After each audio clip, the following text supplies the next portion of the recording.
What is up, guys? It is the Bluebloods here, back with another Week 8 college football preview. And we're headed to the Big Ten, man, in a very important Big Ten matchup going down in the Big House this weekend that has far reaching, not only Big Ten championship, but also college football playoff implications for two teams that really have a lot to fight for this season. One is fighting three top 10 teams just in their division, and the other one has a shot in the wide open West Division in the Big Ten, especially after the Hawkeyes lost last week. But we got Northwestern traveling to the Big House, like I said, to take on number 6 Michigan. The Wolverines are a 23.5 point favorite, and this game is the big noon kickoff game live on Fox, 11 a.m. Central Time, 12 p.m. Eastern Time. But looking at the storyline setting up this matchup, the Wolverines come into this matchup at 6-0, a very competitive Big Ten East Division, like I said, Michigan State, Ohio State, Penn State. But the Wolverines do it on the ground, man. They're one of the best rushing teams in the country. We'll go over that. And a win this weekend could potentially get the Wolverines into the top five if an upset or something crazy happens, which this season as college football has been wild. So the Wolverines are right there in college football playoff contention, but they got a much needed bye week last weekend, and they're ready to enter this stretch run in the Big Ten where starting next week, every single game for them really has college football playoff implications to the max. Michigan State's coming up. They still have to play Ohio State at the end of the season. This Michigan team is going to have to be ready.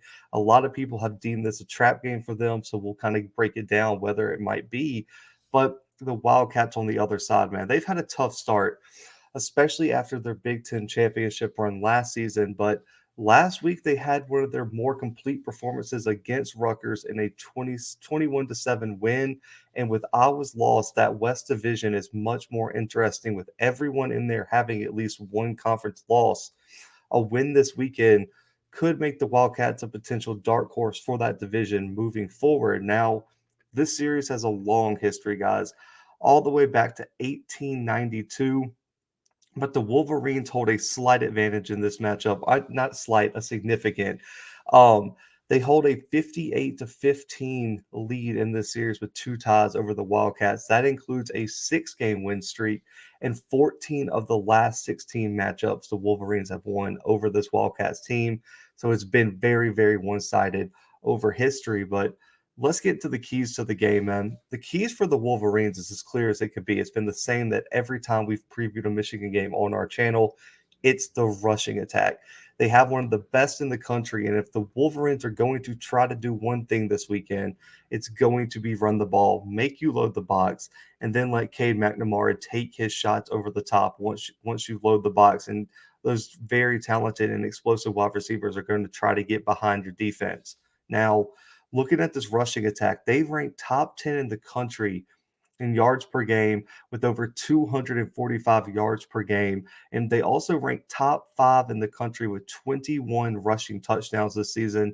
And they have a true two-headed monster in the backfield with Blake Corum and Hassan Haskins. Now, Corum has over 600 yards rushing this year, over 6 yards per carry, and 8 rushing touchdowns, while Haskins has almost 500 on the ground and also has 8 rushing touchdowns, 16 combined rushing touchdowns for the first two guys. And then another guy to really kind of watch just in the shadows as a rotational piece is Donovan Edwards. Multiple coaches have praised him recently for his pass catching out the backfield and what he could bring. He could be someone to rotate in and be a nice change of pace guy. He's averaging over 7 yards per carry and 2 rushing touchdowns this year. And the running game is going to be so important in this game, just regardless, because the Wildcats for Northwestern are 3-0 this season when holding opponents under 200 yards rushing a game, but they are 0-3 when allowing over 200 yards on the ground. So this is going to be an even bigger key for this weekend for the Wolverines to establish the run and come out with a win. Now, it may be a run first team, but let's go ahead and give some credit to Cade McNamara for what he's done this season. Until their week 6 matchup against Nebraska before the bye week, he had 0 turnovers. He threw a pick in that Nebraska game, but so far the formula for this team is to not turn the ball over and make a handful of plays through the air while leaning on the run. And they've done it perfectly all season long for the most part. McNamara has almost 1,000 yards passing, over 8.5 yards per attempt, 5 touchdowns, and only one pick.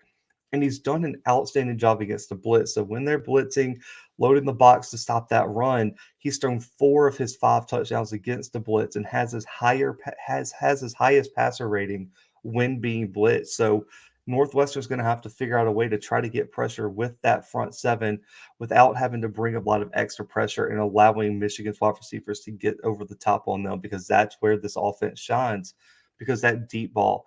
McNamara has done an excellent job being efficient in his deep ball passing. On deep passes over 20 yards down the field, he has over 350 passing yards, 4 touchdowns, and 5 big-time throws, according to Pro Football Focus. You cannot commit too many defenders in the box and not respect his deep ball, because he is on point. You look at Dalen Baldwin and some of these guys that have had to step up since Bell went down. You got to cover the deep route, or they are going to beat you over the top and put up some points on you. Ask Washington, ask any team that Michigan has faced this year, Wisconsin. They'll beat you running, and then they'll go right over the top on you and put some points up. Now, for the Wildcats, it's going to be similar.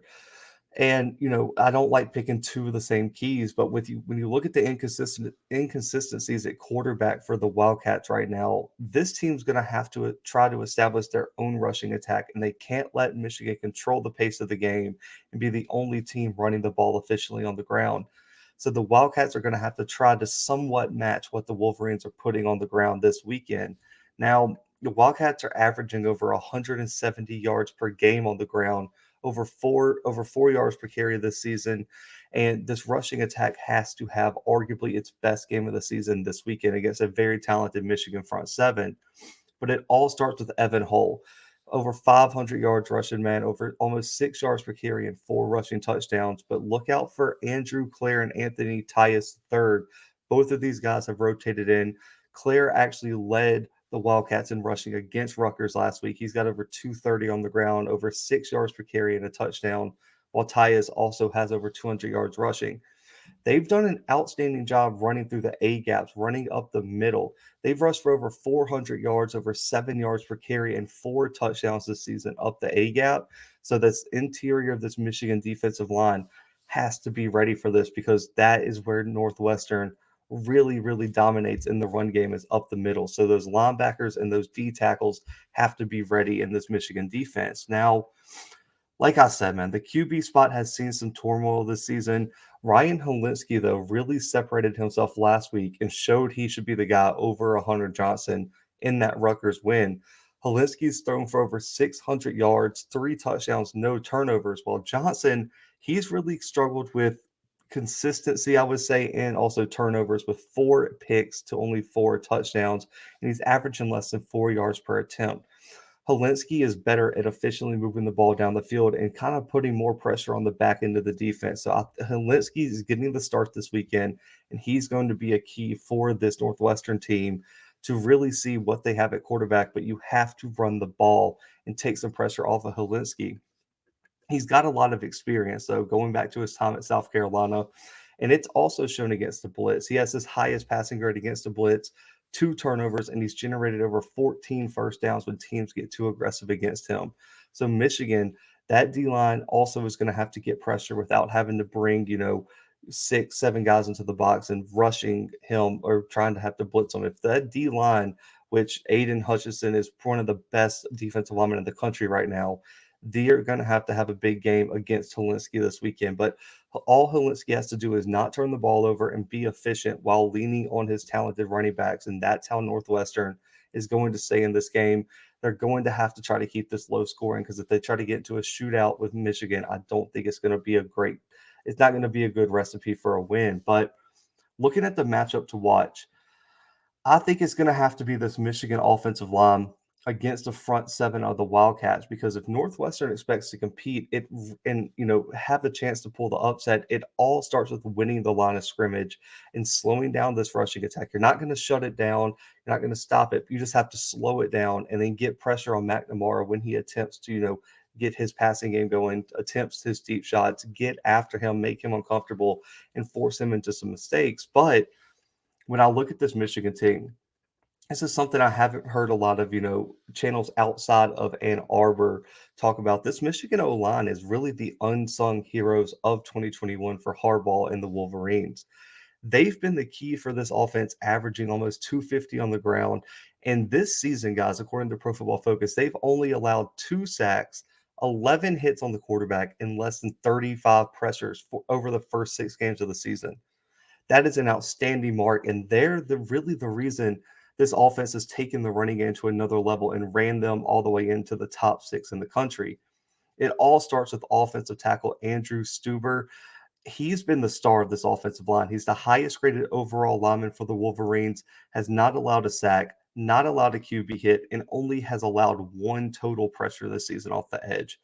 That is one of the most elite stats that I think I've ever talked about for an offensive lineman. And then also on the other side, you have Ryan Hayes at tackle, who combines with Stuber to give the Wolverines a real strength off the edge.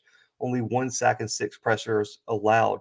So Michigan's controlling the line of scrimmage very well on the outside. And then the inside, Andrew Vastardis at center is the highest graded run blocker.